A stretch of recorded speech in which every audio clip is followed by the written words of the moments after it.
Hi and welcome to School Shorts with me, Melissa Chan Green, journalist and mum of two with a passion for education and all of the factors that feed into that. Sometimes the issues that might arise from that we don't see clearly until adulthood, and so that's why in this episode we are talking Tend Women's Health Week. It's hard to believe that this is only the second year in New Zealand we've had a Women's Health Week, given all the years that we have been marking Men's Health Week.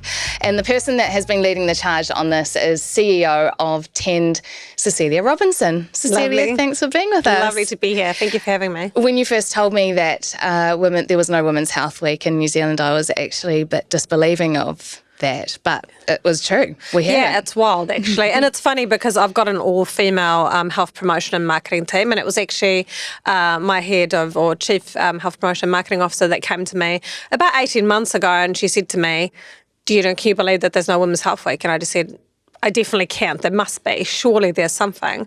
And she said, no, there isn't. We have to do this. And I was like, absolutely we do. This is just catastrophic. So, yeah, talking about women's health is so important. Well, okay, this is the second time that we have, and there's a lot to discuss. But as I said at the beginning, this is a podcast that's really about learning in our early years.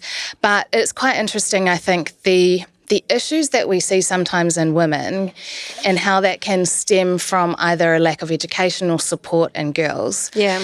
I thought we'd go through a few topics, but if we can start maybe with body image. Yeah. Because I think that's a really important one for women to talk about and start so early, right? Totally. And I think also for those of us raising young daughters, it's something that is top of mind for us every day. I remember just recently being in Australia, and our daughter, I'd bought her a swimsuit, and she's a 9-year-old girl. And, the swimsuit was cut in a way where it exposed, a large part of her bottom. And I was just thinking, oh my gosh, is this just, what it's like for a young girl from this early age that, that's how we kind of portray them. So, how did she feel about it? She was horrified.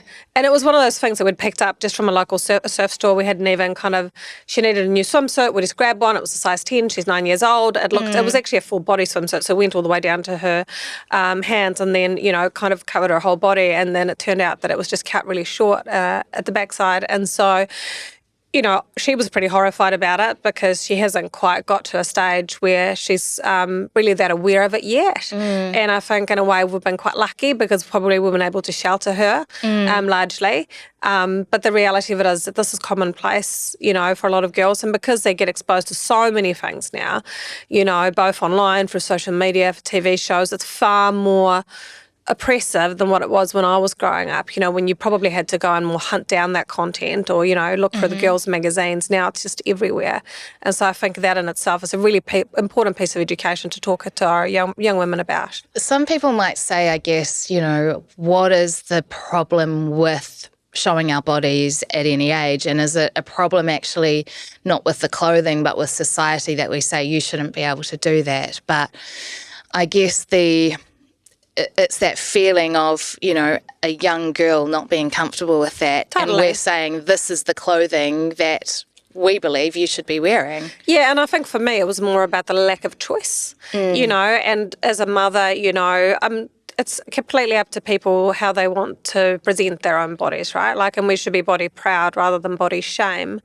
But also there has to be appropriate choice so that everybody feels comfortable. And if you're not feeling comfortable, then there's something going on that's going wrong, right? And I think that's really basic in terms of our thinking. And I also think that a lot of the content now that we're seeing that are designed for women, and if you read, Sarah Wynne Williams' book about, careless people, which talks about, the culture inside Facebook, it talks about how large companies are kind of preying on young women and how they feel about their body and their body image. And, that's a really important thing to consider because there are far greater things at play here. And, and Sarah, in her book, she talks about, how Facebook is an example of Meta, if they saw, a girl delete her, a photo of herself, they'd immediately start pushing content on her to try to improve the way that she looked. And so whether that's, selling cosmetics to young girls or whatever it is, right? So it's far more influential and far more prominent in in day-to-day life that I think that a lot of us understand, actually.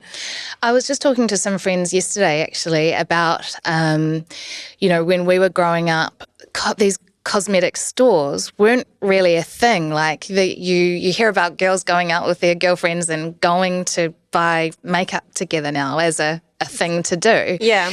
And that really wasn't a thing that I remember doing. I happen to really love wearing makeup, but I'm actually quite glad that it wasn't something I felt that I had to do as a young woman or a young girl.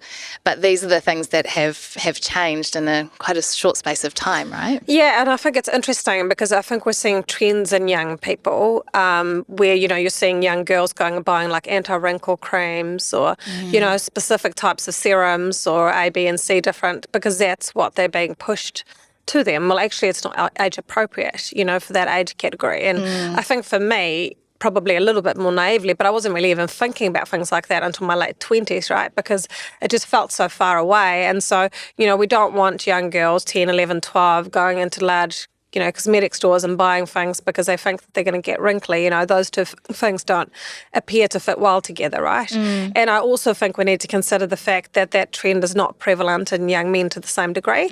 Yes, there is some, but it's certainly not to the same degree as we're seeing for young women. So there is certainly a difference there as well.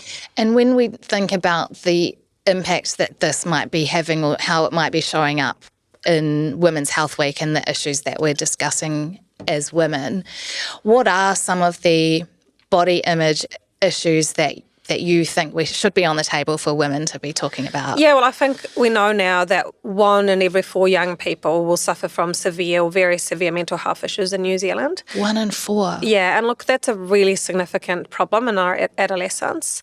And so when you're talking and thinking about things, you've probably got at a mild range things like anxiety, which seems to be, a significant problem, to, severe mental health issues, to eating disorders, to bulimia, and all types of different issues that we see. And so I think, we do really need to do better here. It's interesting that we're talking about body image, but that you can't help but also talk about mental health within body health. Like the two things are so closely tied, aren't they?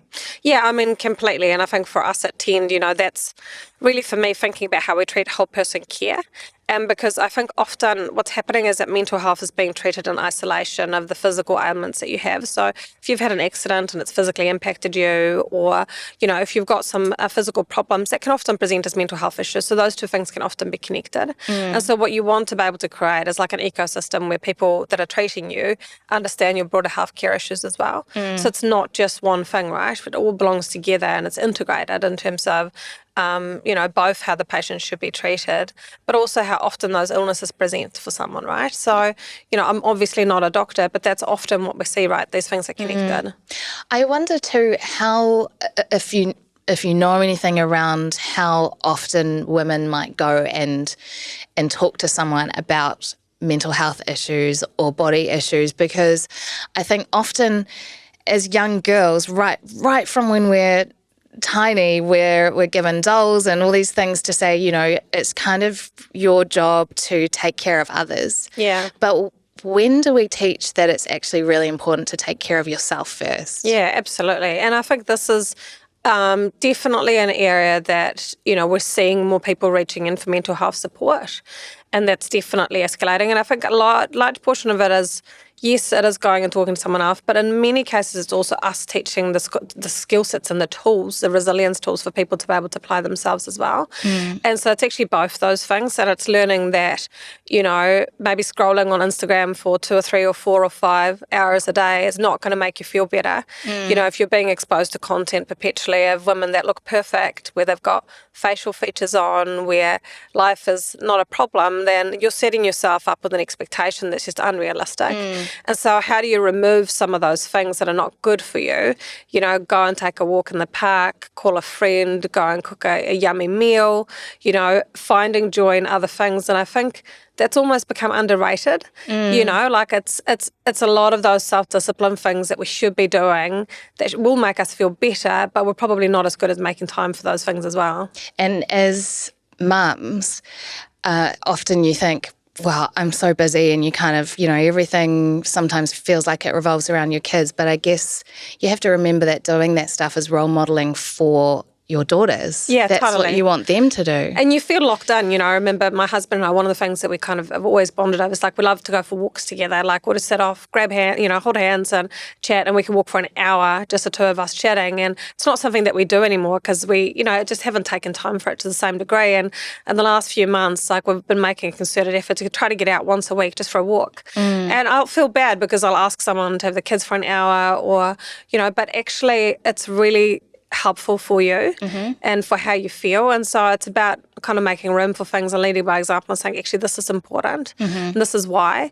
And so actually, funnily, with my daughter on the weekend, as soon as we went away over the weekend, and she said, oh, Mum, when we go to Waiheke, can you and I just go for a walk together and leave the boys behind? And I'm like, yeah, absolutely, So, yeah, and I think you can instill those values from a young age, right?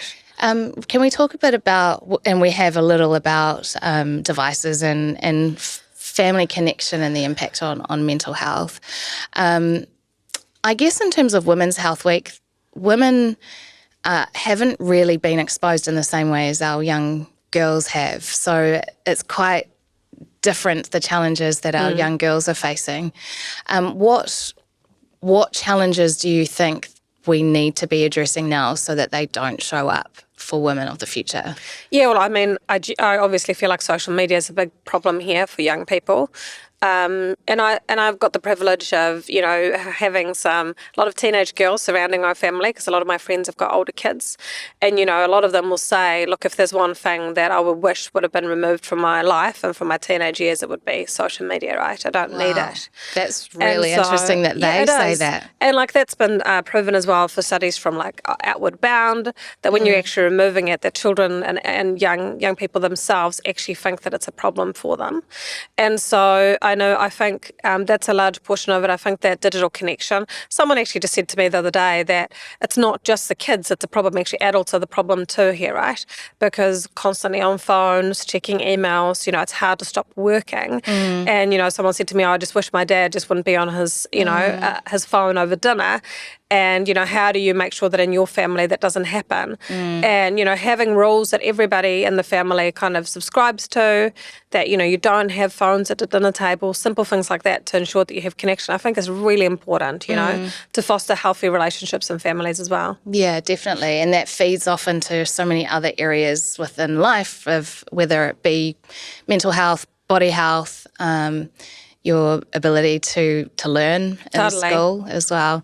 Can I talk about some other female health issues that I wonder whether they stem also from girlhood in terms of issues around, I don't know, PCOS and menstruation pain, all that kind of thing? Because you hear a lot among girls that kind of period pain is just something you need to put up with. Yeah. But we know that it then sometimes shows up in women not feeling like they reach out for the help they should get. Yeah, and look, I think, lots of us have got personal journeys in that space. I mean, I went on birth control from quite an early age because I had really significant period pains. And, you're talking about, I don't know, 20, 25 years ago in Sweden.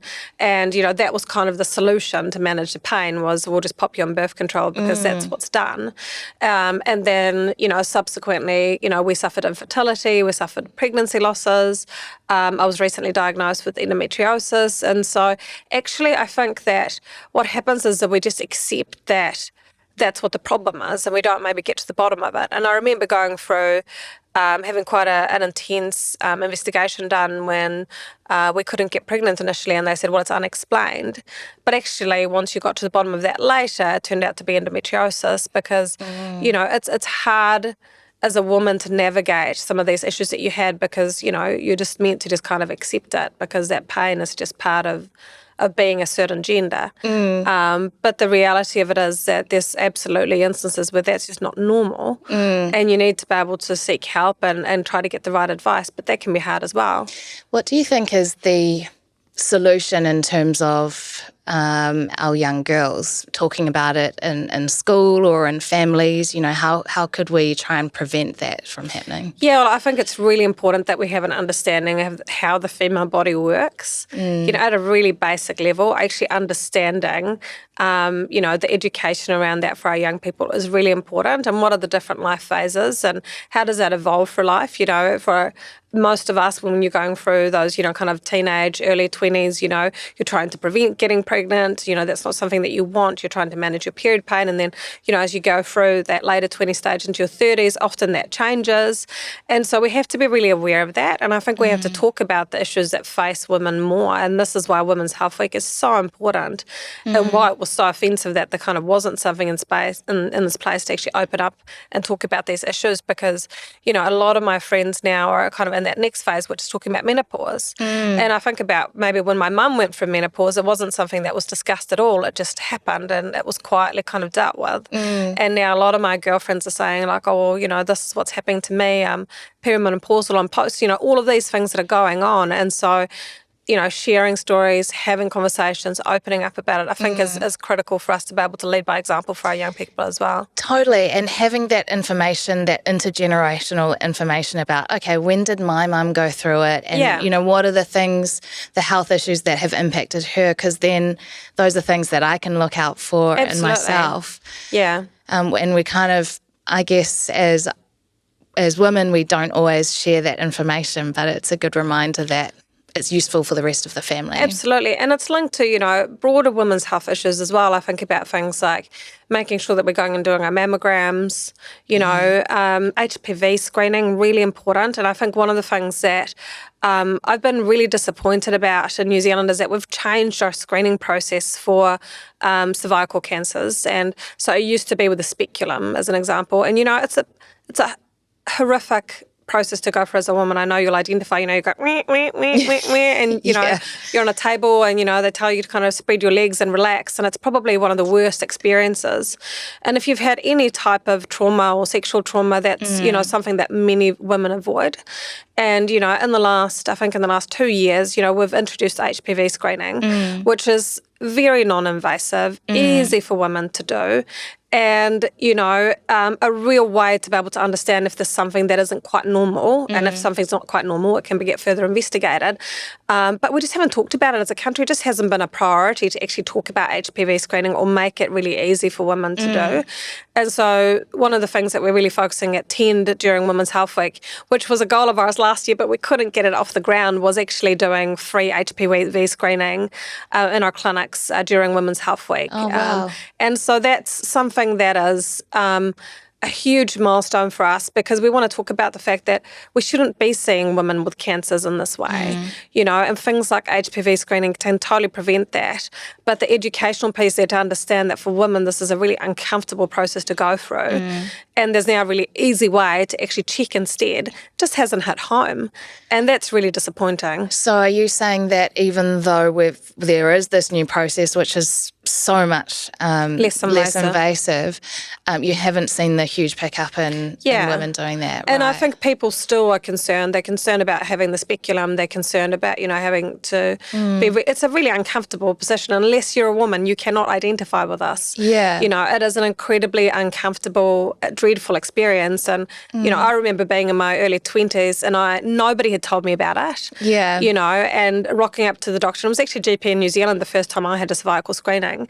And they just said, oh, yeah, you should have one. And, here you go, hop up on the table and off you go. And I was just horrified. Yeah. Absolutely horrified. You're kind of lying there like, am I meant to talk? Yeah. I'm not sure. This is awkward. So awkward. And it's, it's so uncomfortable. So for now, it's a huge win that we now do a different form of screening. But again, we haven't communicated well with women about the fact that actually you don't have to be so uncomfortable. There's a better way, to actually to be able to screen for cancers as well. Yeah. Yeah, it is so important that women know that because I guess it's the chance of being able to catch it early has a huge outcome, especially when we're thinking about the impacts then on ourselves and our families. Totally. Yeah. I know you're also really interested in education in general because we've talked about it at length before. Love education. As well. But also you regularly write in the Herald as well. Yeah. So keen for your thoughts in that space as well, and whether there is anything, as a bold leader yourself of many ventures, whether there is anything you think we should be doing that's really bold in education that we're not currently doing. Well, I mean, it was funny when we actually looked at doing TEND, my husband and I we'd been thinking about doing health, we'd been thinking about doing education. And so it was one of those two things. I tend to be passionate. Actually, both my parents are teachers, and my husband has got a lot of teachers in his family as well, including his brother and sister-in-law. So it's a passion side of it, and we do it a lot. And I think if you would have asked me a week ago, it would have been to abolish NCEA, because I think that the exposure that I've had to it through to speaking to teachers, speaking to principals, speaking to, teenagers, speaking to kids that have gone through it before, it hasn't been a good way to be able to deliver the best educational outcomes for our young people.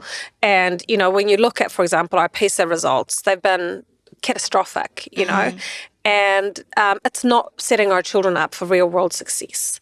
And so I would have said, let's do something different. We need to modernise our education system. We need to think about the role of AI and how that's evolving and how we teach our children to be really good quality learners. And so when I think about that, I think about things like, you can get ChatGPT to write an essay for you easily now, but that doesn't mean that essay is high quality, that it's factually correct, that there aren't hallucinations in that. And so we really need to think about our education system in a much broader mandate than what we currently do. And I'm excited to see changes. I think we have to make brave decisions. And we're a small country. This shouldn't be so hard. And I keep saying that about healthcare, because in healthcare I say, New Zealanders, we can be the healthiest people in the world. It's not that hard. There's 5 million of us. We live on an island. This is completely achievable. And the same thing comes to education. Like, broadly, we fund education and health really well as a country. But we need to make sure that we're getting really good return on investment. And so for education, we should be aiming to have, the top academic scholars in the world. Why can't we? Why can't we do that? And so I feel really enthusiastic about some of the changes coming through. What do you think is the biggest barrier to that being able to be implemented successfully? Yeah, I worry about resistance in the sector. I worry about the fact that, we see this in primary care, people don't really like change. Everybody, you ask a room, what's wrong? Everybody puts their hands up about it and say, oh, these are all the things that are wrong. But when you actually ask people, well, are you prepared to change? Not as many put their hand up and are prepared to drive that change, right? And that takes conviction and courage and the ability to determine that, something isn't working and we're going to try something different. And so I worry about kind of that embedded resistance and that being too powerful in the process of change, because change is uncomfortable. It's meant to be uncomfortable. And look, my son is a year 8. They're the first age group that's impacted. And is it going to be perfect? Absolutely not. And as a parent, I'm okay with that. I settle on that. And my daughter's, 4 years after him. And, maybe by the time she's coming through, it will have improved again. And so we have to have realistic expectations that if we want to drive change, if we want to improve, our educational system, we're gonna have to make changes, and we're gonna have to do something different, and that's cool. And I guess it's even more important then that we all take this kind of holistic, all of community approach where we, as parents, we understand what's happening so that if there are concerns that we have as parents, that we can support our children with that as well through this period of change. Well, school isn't the only way to determine success for someone. Like, I never went to university, and a lot of people that I know never did. And school is about a lot of things. It's about learning how to self-manage, self-discipline, social relationships. All of these things are important as well, right? And so I don't think that, I think it's a really important thing to change, but I also think there are a lot of other things that happens at school that's equally important as well. I'm excited about it. I think it's good. Do you think, because there is, as you said, so much ability for children and students to use ChatGPT to kind of get around thinking for themselves in some senses, and we really want to discourage that. I don't think anyone would disagree with that. Yeah. But then we're also saying, okay, but we're going to use AI to mark papers.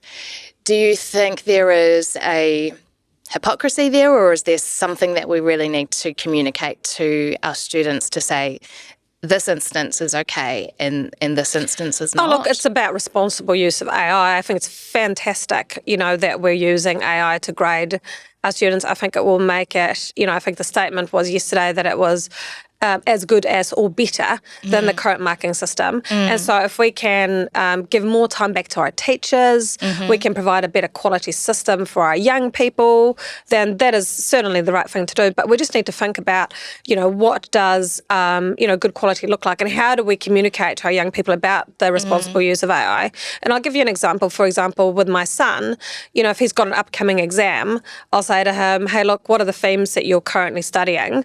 I'll create a ChatGPT test for you, and then you can sit that at home to practice for your exam, right? Yeah. And so that you've got a good feel for it. So it's not, it's about a good way to introduce these tools that are sensible and respectful to children's learning. Yeah. And equally, for my daughter, I've been struggling with, I'm actually really thrilled about structured literacy. I've been really thrilled to see the introduction of an hour a day of maths and English. And, that's actually been really good for our family. Our kids in particular have needed that.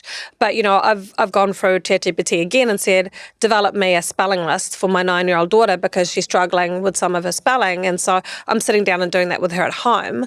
And if I didn't have that tool, I wouldn't be able to do that with her because I would be too time poor. So it's just about how we talk about it with our kids and how we show them good use cases, really. Totally. And I've heard some of the criticism is around, but is there a bias in terms of AI and how it might mark? But if you think about teachers and the Human difference bias. between two teachers and the inconsistencies that you'll get across marking there, surely there would actually be more consistency with AI. Well, look, it's really interesting. So the best analogy that I can give you is what we're doing at Tend in terms of introducing AI. And so since we introduced AI pretty early in our online channels, and we introduced them at the end of last year into our clinics, which means that if you're having a consultation with a Tend clinician, they'll ask you for your permission to be able to transcribe or write up notes from your consultation.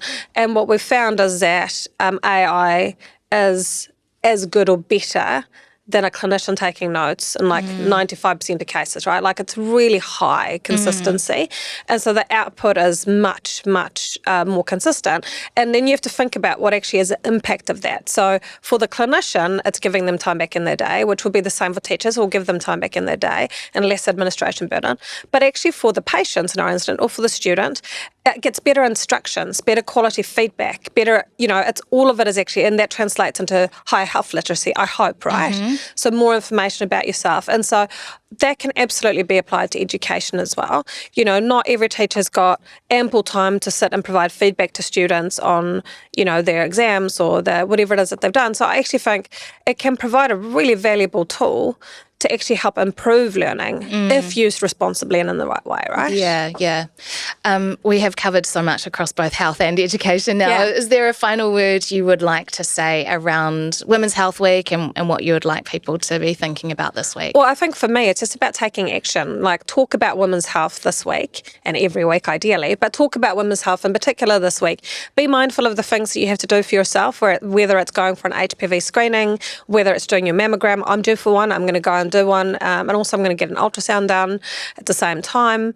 We put our health often last, but actually it needs to come first to really take care of ourselves, our families, our children. And so that would really be kind of my outtake for Women's Health Week is talk about health, take action, and, keep it up for the year. Appreciate your time. Thank you so much Thank for being you. with us. Always good to chat. Always good to chat.